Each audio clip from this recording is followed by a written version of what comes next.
Hello, I'm Brad. And I'm Jason. You are listening to Dice in Mind.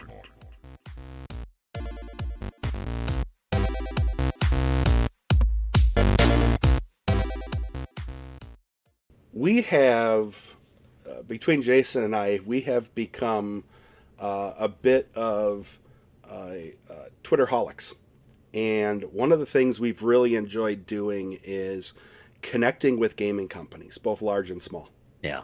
Um, and what I mean by that is following Wizards of the Coast, following Paizo, um, you know, all the following Edge Studio. Well, like when Modiphius responded to us with the meme on Twitter, had our souls not already been dead, that would have just lit them up. Oh yeah, exactly.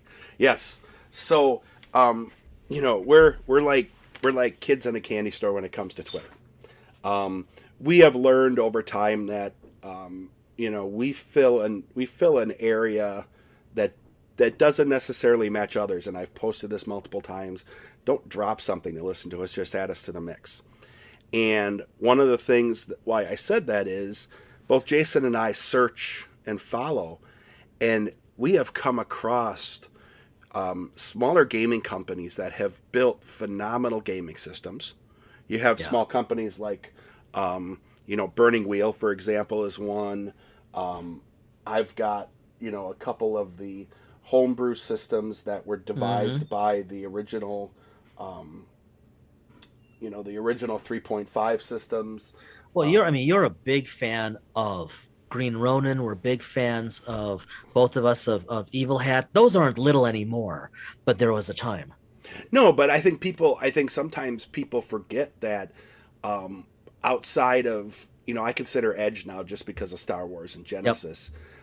Edge is up there, Wizards is obviously up there, and Paizo's up there.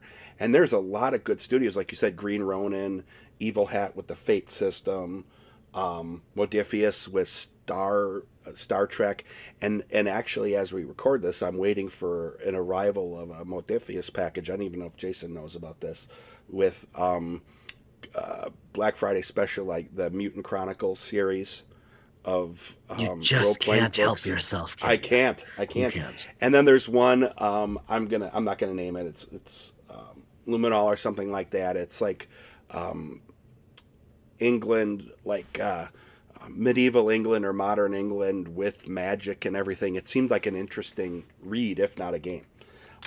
But Nice. a point being is Modiphius is out there, um, and then there's all these people who build homebrew systems, either for free out hmm on DriveThruRPG hmm or something where they sell it through DriveThruRPG. I know that their DriveThruRPG and all that will let you print um, or buy the PDF, Yep. depending upon the publisher.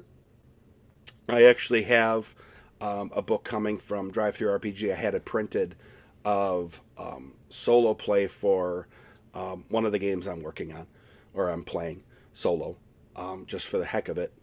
So, what I thought would be a good topic is, so we have these major dice systems out there. We Yeah. have the D20. Modiphius has the 2D20. Um, you know, Obviously the narrative system that Edge Studio uses for Genesis and for FFG. And then there's all these other derivatives like hmm Fate system is unique. Yep. And if you don't want to use dice for Fate, you can use cards. I don't know if they're publishing Right. the cards anymore. I noticed I picked up an extra deck.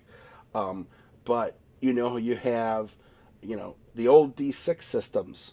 Um, I know that Firefly and obviously these other companies I'm just staring, or True 20 from Green Ronin. Um, all these different systems and homebrews. How do you decide what sort of dice system? Are you piggybacking on one that already exists? Are you hmm completely like like something like Burning Wheel, which has really ironically attracted more attention lately, and it's a 10-year-old system. Yeah. And maybe it's just me, but I noticed it at a game store. I'd never seen it before. And the book, Jason and I have talked about it. The book is one that you would notice if it were on Yeah, it's on a a shelf. gorgeous printing. Right. Yeah.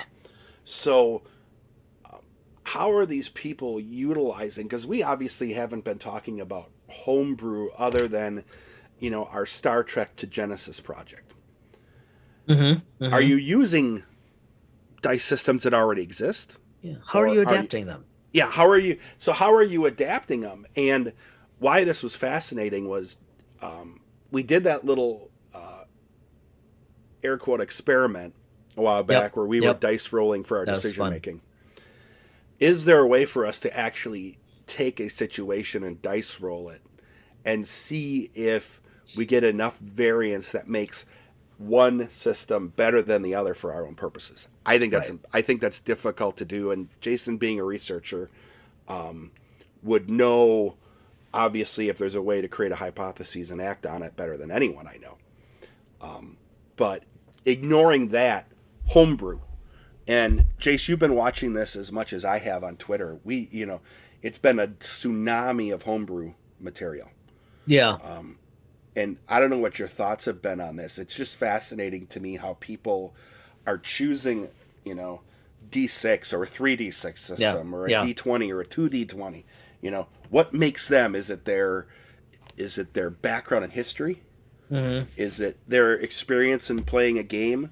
You know, Burning Wheel really cut its bones with Mouse Guard when people started playing Mouse Guard.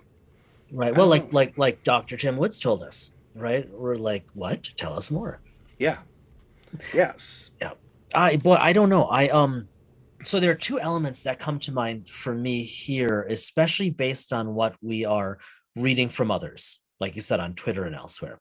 And we're going to focus on one of those tonight, but I do want to call out both. So to kind of reanimate the question you just posed of why, listeners, why do you mash up different games, different systems? When you do, why do you adapt mechanics when you do? But I think there are two related questions. One, do you find this or that dice mechanic really fun, useful, super crunchy, whatever? Two, do you find the setting compelling? Right, and I don't want to stay here to this episode, but to mention briefly, so like the Star Trek work Brad and I are trying to play with, we find Star Trek canon exceedingly compelling, but we find the Genesis narrative dice mechanic equally compelling. And so for us, we want to mash them together. That's a big one. I've mentioned in the past how when I GM Star Wars, right, Edge of the Empire, that I use the narrative dice system, of course, but then I also incorporate a single D6, into it. So we're going to focus on the dice mechanic issue, but we want to not lose track of the fact, just the reality that there are both elements. And you have publishing companies. I apologize, folks, if you were hearing me kind of type, because one of the things that caught my attention is you go over to Modiphius's website, okay, and you can look at, they have Liminal. That's the one that I picked up.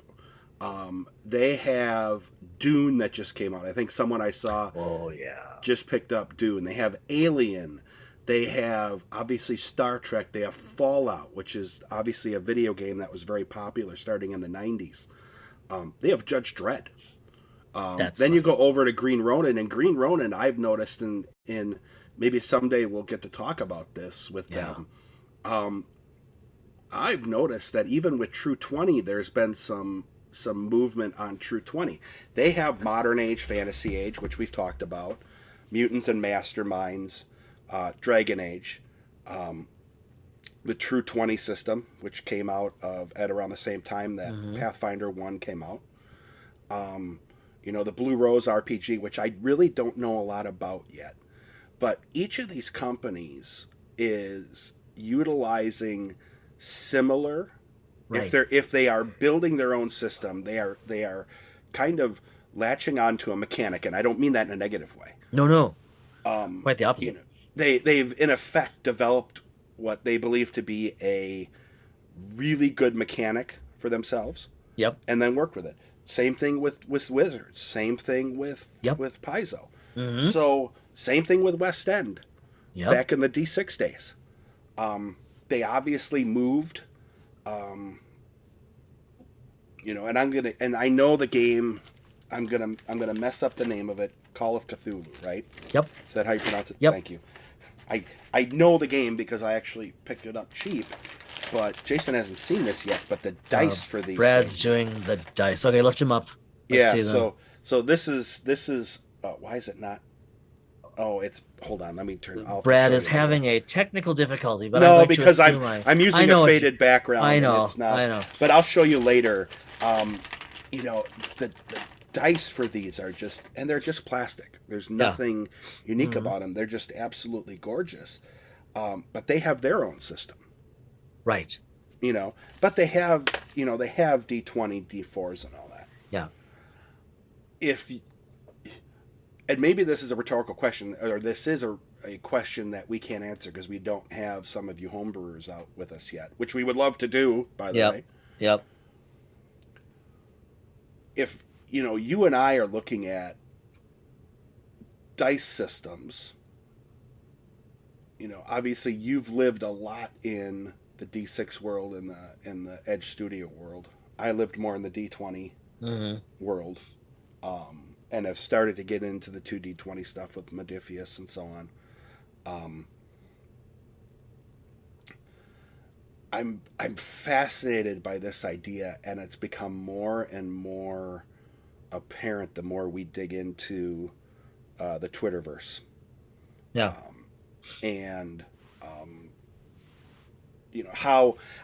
How do you choose? I'm sorry, I'm going back to this. I'm leaning back, and I'm fascinated by this idea of all these different dice systems, and as a homebrew, people choose them based off of comfort, but how do you choose? What direction do you go? Well, so you mentioned D6, and so for the longest time, I didn't know anything else in RPGs other than D6 West End system Star Wars. I didn't even realize that when our friend Scott got me into this back in the day, that was actually a really new system. It had only been around for literally a few years.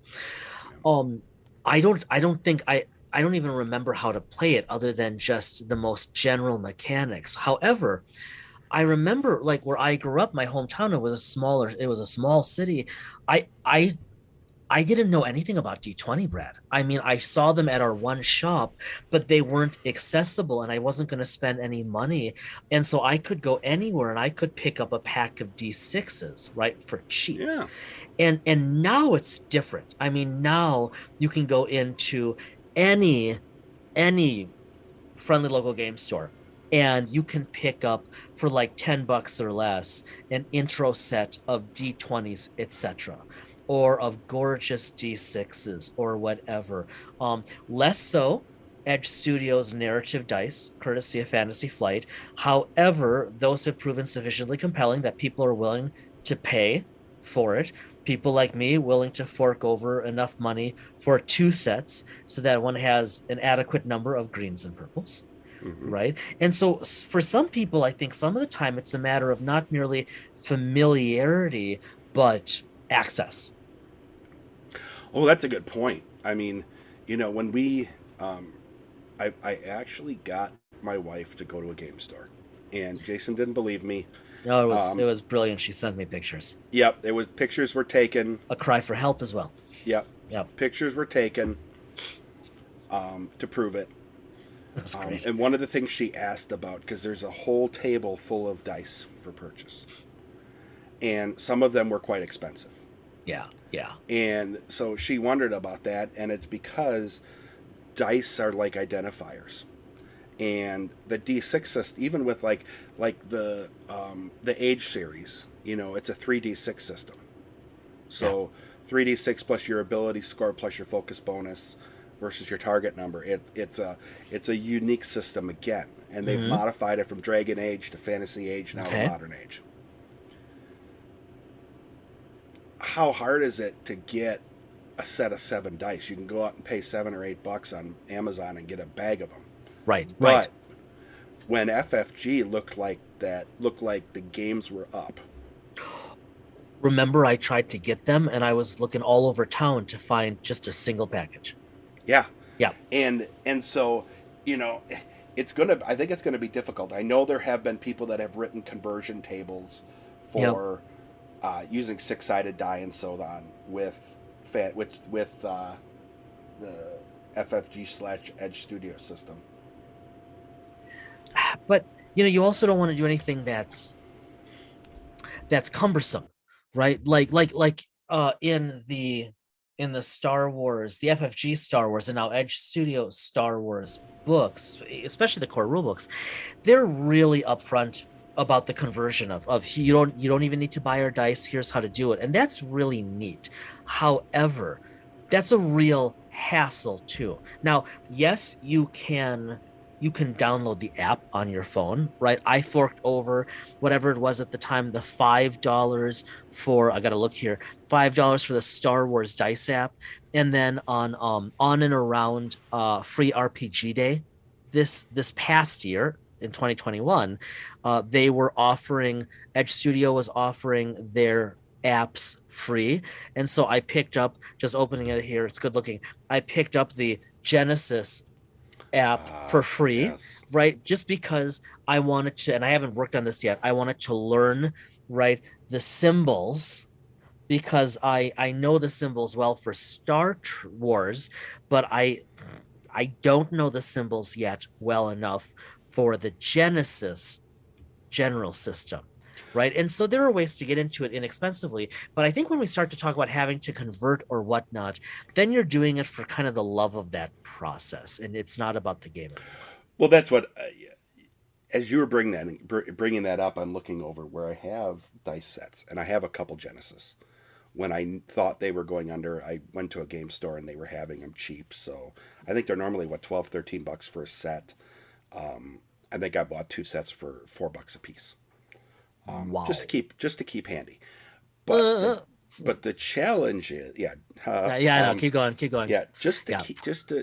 But if you think about it, why would you homebrew? And I hate to say this, but it's difficult to homebrew something like that where if you lose a die and you start converting, it's more I think it's more difficult to do it than to just run a D20 system or an adventure gaming engine, the Age system, um, any one of them. 2D20. Um, most people have dice around, right? I yeah, mean, right, if you have Yahtzee, you've got 5 6-sided die in the house. right.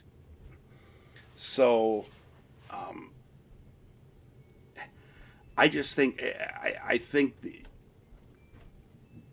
for one, it's the ease of acquisition, which I think is what you were getting at, Yeah, which is very important. How quickly, if I can homebrew a system and I already have the dice in my house, you know why not?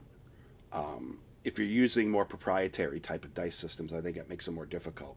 yep, Um, yeah. you look at Osric and you look at Basic Fantasy and some of these other games that are in effect rebrewed original D&D, red box, blue box, Right. or re-engineered first and second edition D&D, Huh. a D&D I should say. Yeah, right. Um, Easy to do. You already know the mechanic. Mm-hmm. Mm-hmm. Well, so that's an interesting point. Let's just a side branch here for a moment. Curious what you think about this or what you know about this, Brad. So we're kind of functioning on an assumption that that when gamers adapt a mechanic for their homebrew, that they are just taking that mechanic over, right? They're just bringing it over. They already know how it works, right? Like my notion of a D6 golden die, right? I did that as an homage to the West End games, the Steve Jackson wild die, Yeah. right? And so nice and simple, very simple. Okay, but are there ever times when someone might adapt a dice mechanic into their own game, their homebrew, their just their table with their friends, and change the mechanic? Like, I like X, Y, or Z. Like, we're making an assumption, which I think is fair for the most part, of, well, I like this mechanic, so I'm bringing it over. However, are there times when someone might adapt a mechanic and actually not just merely bring over the mechanic, but change the mechanic? What do you think? Well, I think we might end up doing that with Star Trek. I think there's an opportunity there once we really get into it that we may make some modifications. Yeah. I think you bring it up, and I could see us having this conversation. Okay, so we really love the narrative dice mechanic that Edge has, originally FFG. Yep. But we don't want to necessarily rely upon those 6-sided symbols, right? Sure. So, and we don't necessarily want to have some conversion table. Definitely not. So, do we take this thought process behind the narrative system and apply it with 5d20s and have advantage and have pips based off of, I'm just making this up. Well, kind of reminds me of Burning Wheel. Yeah, D8s, but yeah, right, right. And in effect, transition, use the idea behind it, but build a mechanic that, in effect, is more comfortable. And let's be honest, you and I both like the idea of a challenge, which is why we're going for this Genesis Star Trek. There is a Star Trek game out there, right? A really good one. Yeah. Genesis, you can very easily use some of the tools they have out there and create your own space series. Why are we doing Star Trek on Genesis? Because we can. Yep. Because we both like the narrative system and it's a challenge. Yeah. We're not going to be, because obviously we don't have Paramount's trademark approval. We're not expecting this to help us into retirement. We're doing it because we want to. Yep. So, yeah, I could see, look at the D6 system. You could really change that up. Because we've, in some non-dice ways that are still mechanical, we're already doing that. We've already adapted the character sheet to optimize. Let's say you've adapted. I want to credit where credit's due. We've adapted. The character sheet to optimize playing in the Star Trek galaxy. We've begun talking about vehicles, primarily, right, starships, of course, but we've begun talking about vehicles. And I think, as a side note, listeners, so Brad's been hard pressing me. You know where I'm going to go. Brad's been, and this will not shock any of our regular listeners, neither of you, but Brad has been hard pressing me to purchase the Genesis Expanded Player's Guide. And I went back to one of the reviews I'd seen previously of it and read it with more care. And when I got to the review of the vehicle creation, just some summary, so the write-up, I think I texted you this morning and I'm like, yeah, so now I have to get the book. Yep. Now I have But on the flip side, you had just, this is normally DM Corner stuff, but you had just picked up a book on starships. It's a series. So full disclosure, because neither of our wives do or ever will listen to this podcast. I've bought a lot of books the past couple months, Brad's raising his hand, even compared to my norm, between books I'm reading, Mr. Crunchy.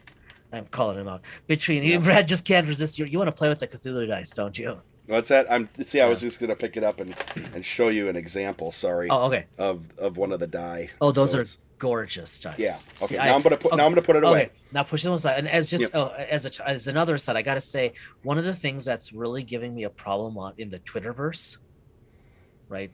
Copyright MCU. One of the things that's giving me a problem in the Twitterverse is there are so many dice creators.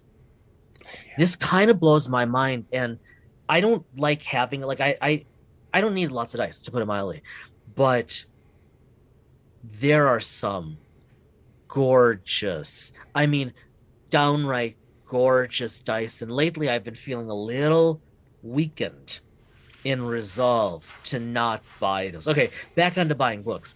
Past couple months, I have purchased more books than even my norm. And Brad and I are the same. We buy and read a lot. And I had even promised my wife after I got the car in this past June that I would even back off of that. And that lasted a while, but I have not been very good about that. So, like you said, between the books and the gaming books and the Star Trek book, though, that was a great deal. It is a gorgeous book. Did. I didn't even send you the 32nd century pictures. But well, you're man, going oh to man. you're going to have to I know, give me I know. a taste of that. Wait until you see the USS Armstrong. Wowie wow. Anyways, I digress. I do now want to get that expanded guide, because going back to the mechanics then, so it's all right if we go a little wider than dice tonight, isn't it? Oh yeah, It's all mechanics, right? Yeah. So we've got a character sheet which I think has some real potential. Now we need to create a vehicle sheet. That's mechanics, and you and I haven't talked at all about that. Though once I get the expanded guide, then I will just start to go into that. But for example, then I think part of adapting mechanics is also cutting things, eliminating them. Oh, yeah. For example, I am not a fan, as much as I love Edge of the Empire, and I really do, but I am not a fan of any of the original Fantasy Flight games character motivation elements. So like in Edge of the Empire, you have obligation. Yes. Right. I don't remember I don't remember the names, the terms of the two sister games, but you have something like that, and they are intended to compel behavior. If you will, a very loose analog for alignment in D&D and Pathfinder, right? Yep. Essentially, I'm not a fan of that. I just widely ignore that. Like when I GM for you and Brian, or for my nephews, I just completely ignore. Like when my nephews ask me, so Uncle Jason, what do we have to choose an obligation? I'm like, yeah, no, we're ignoring that. Yeah, we're ignoring that. Things like that. What do you call them? The not the force points, but the I see, this tells you how much I ignore. Right? Thank you, the destiny points. Yeah. I just ignore those because I'm kind of a purist. I like a mechanic that's a little cleaner. And so again, we just turn this over to all of you guys listening. How do you do this? When you adapt mechanics, for your table, do you focus on the dice? He already bought something new? No. I'm just thinking of the idea of, you bring up a great point about removal. And, how many modifiers do you look at after you roll the dice? Or do you act as a game master purely on a dice roll? So you and I had this issue. We talked about, That's why I'm laughing. Yeah, you and I had this issue when we started playing D&D. You got me into it. More on D&D in a few minutes in the GM corner. We had this issue, and then we were playing once with Scott, who's a master GM, and I'm not. We will eventually. We need to have Scott on here. Yep, Scott, if you're listening, and we're pretty sure you have better judgment and you're not, but you have our word in this new year of 2022. We will have you on for an interview. But I remember Scott saying to us, he's like, what about your mods? And we're like, what about him? And he was like, well, and I'm paraphrasing here, but Scott was like, well, aren't you? And it's Scott, so he was trying to be really gentle. Scott has and he's been like this since we were teens together. Scott has a very gentle, specific way of saying you're an idiot, but in the form of a gentle question. Yes. And so his gentle question was, "Ha, are you going to add your mods?" And Brad and I were like, Well, I think and that, yeah, but that's what differentiates us. We're not. right. We're more than willing to admit we're idiots on this show. We're not hyper experts Oh, in at these games home, yet. You know. occasionally at work, but yes, go Yeah. on. Yeah, yeah. And so, but it goes back to what you're saying, right? So and it is funny in retrospect because we discovered, oh, this is why I kept getting my PC's butt kicked the first time Brad GM'd.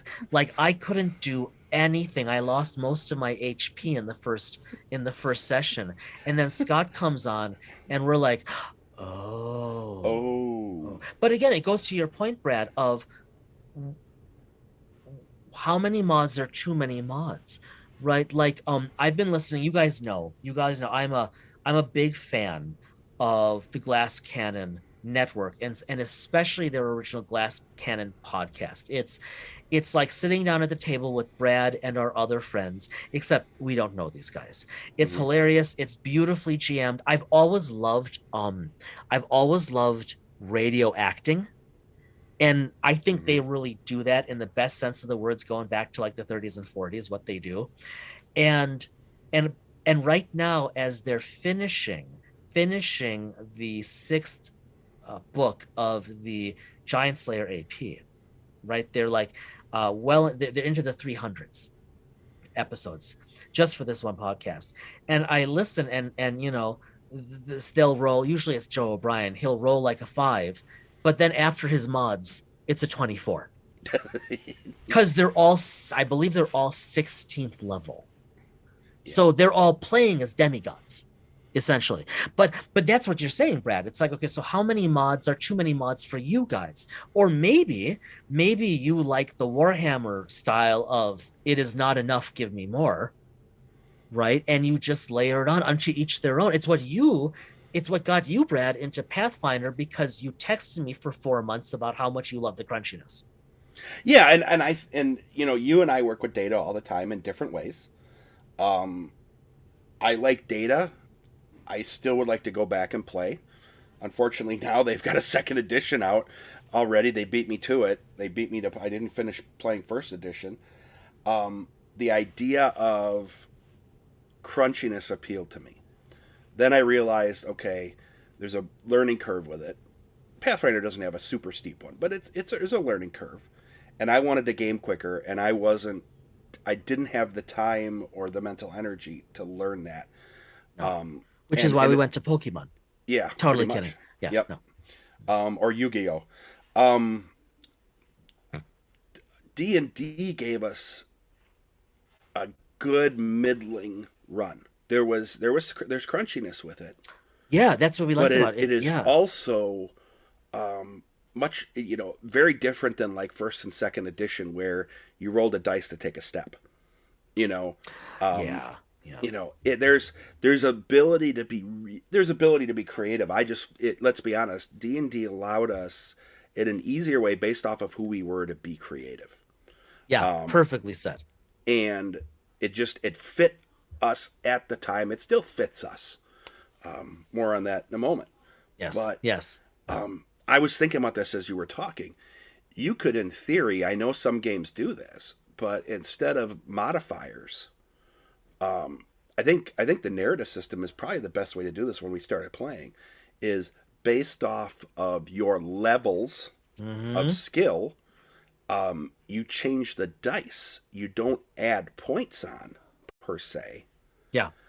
but you change the dice pool Mm-hmm. to allow for your higher level abilities to play out Right. versus just adding points and modifiers. Nothing wrong with that, just different.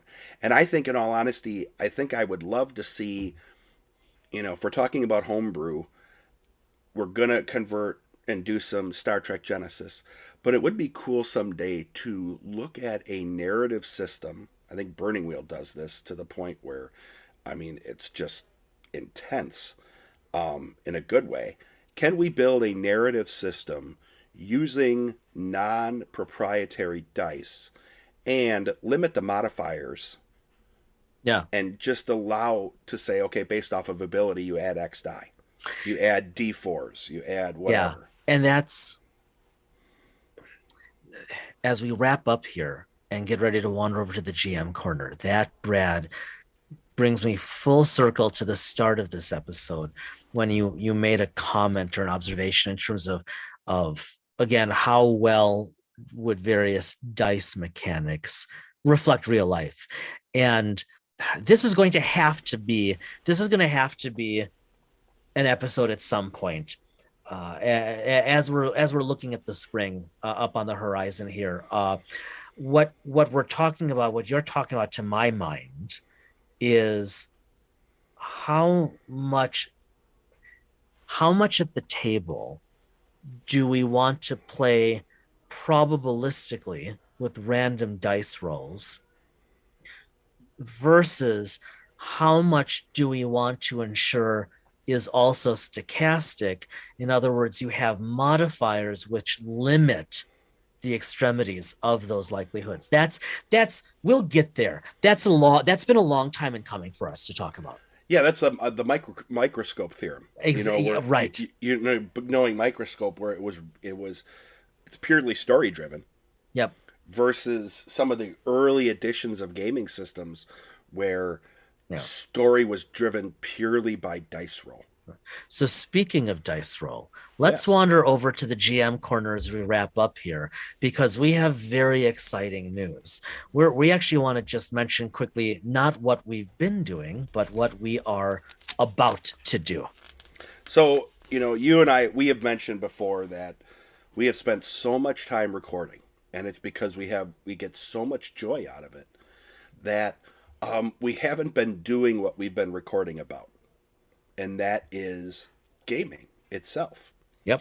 And I shout out to Shelley Mazanoble for her joining us. Yep. 1, 2, for lighting that gaming fire again for us. Ever since that episode, and the episode with Jeff and the episode with Tim Woods. Oh yeah. And I mean, going back to Rob and even Brian's story of how he got into it. But yeah, we do miss you, Shelley. You really kind of lit a fire for us again.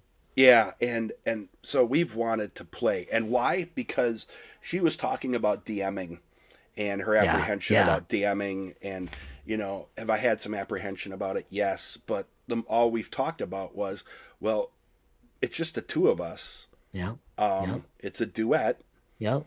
So D&D duet, so subtle hint. Yep. It's coming. Yep. We can do this and we can learn as we go, like the modifier. So tonight, as we wrap up, Lothal. Yes, my PC in D&D 5e is coming out of the notebook, coming out of the folder. Yep. And we are going to do some gaming to brush off the cobwebs. Yes.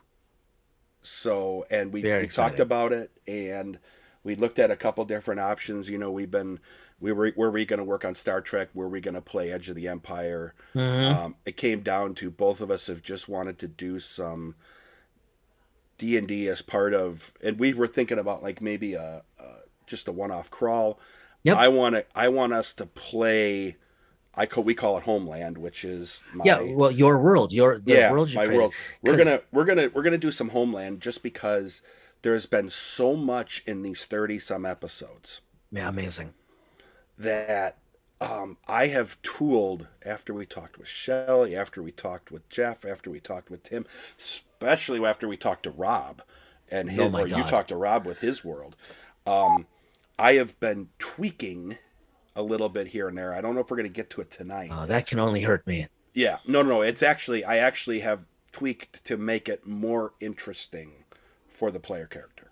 And less of a worry about whether they're going to get their caboose handed to them in one dice roll. Well, because when we left off, Lothal was in a.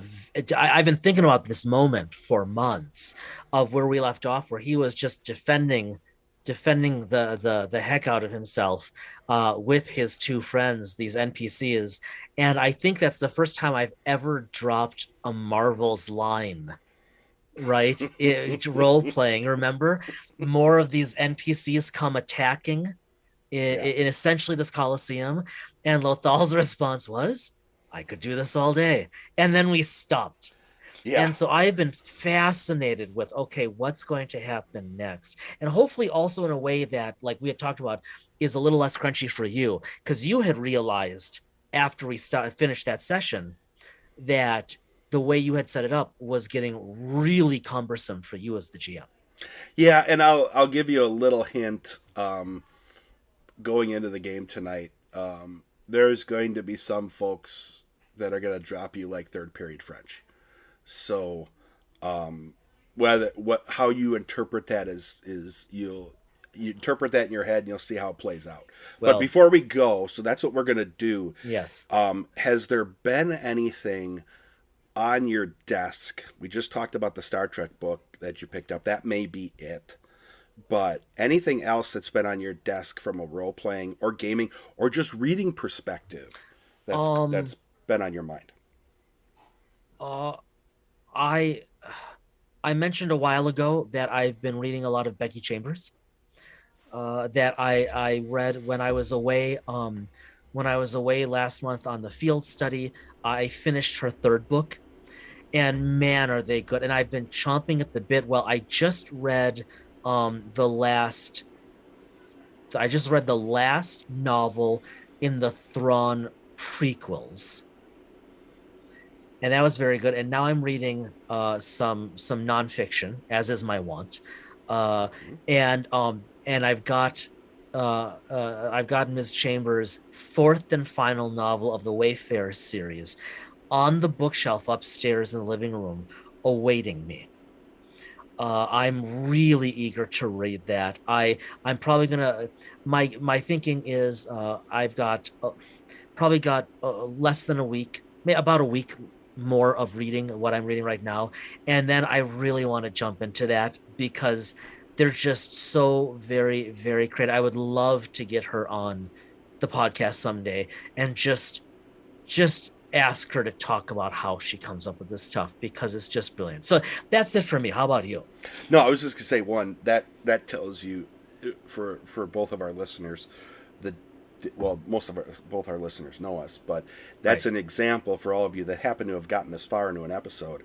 The discipline between Jason and I. He can put down a series of books that have fascinated him to go to something else that's fascinated him, and not necessarily get caught up in, um, book overwhelmed disorder. For me, it's really been working through some of the D&D stuff, obviously based off of us being on Twitter, researching and evaluating other systems just because they fascinate me. And then the gaming system that I never thought I'd play, Call of Cthulhu, playing through. They actually have solo adventure books. So I have been reading through that with the idea that as I heal from the surgery, I'll have something to do while the rest of you are working and actually doing something productive. Well, now you're just talking crazy, but yeah, I know. But so this was just one of these things where I've never played horror. I really have never had an interest in playing horror, and something called me to it. I don't see us ever playing this as a group anytime soon, just because we have too much else on our plate. Yep. But for me, it's fascinating. One, because of the mechanic of the system, and two, I put myself in an uncomfortable position trying something different. So it's more of an exercise that way. Everything we read and or play makes us better GMs. Yeah, absolutely. Yeah. All right, everybody. With that, thanks for listening as always. Just a heads up, episode 35 is on the horizon. It'll be here before we know it. Brad and I have a real treat in store for you. We have a heck of an interview coming up, but there's more, and there's going to be a lot more, and that's what we're going to say about it for now. But starting with episode 35, this is going to be the biggest booyah we have had on this podcast. Do you see what I did there? Yeah, I was waiting for you to do the pew pew, but Pew pew. booyah is right up there. Well done. Booyah. Thank you. Thank you. All right, everyone. Be well. Stay well. We will see you next week.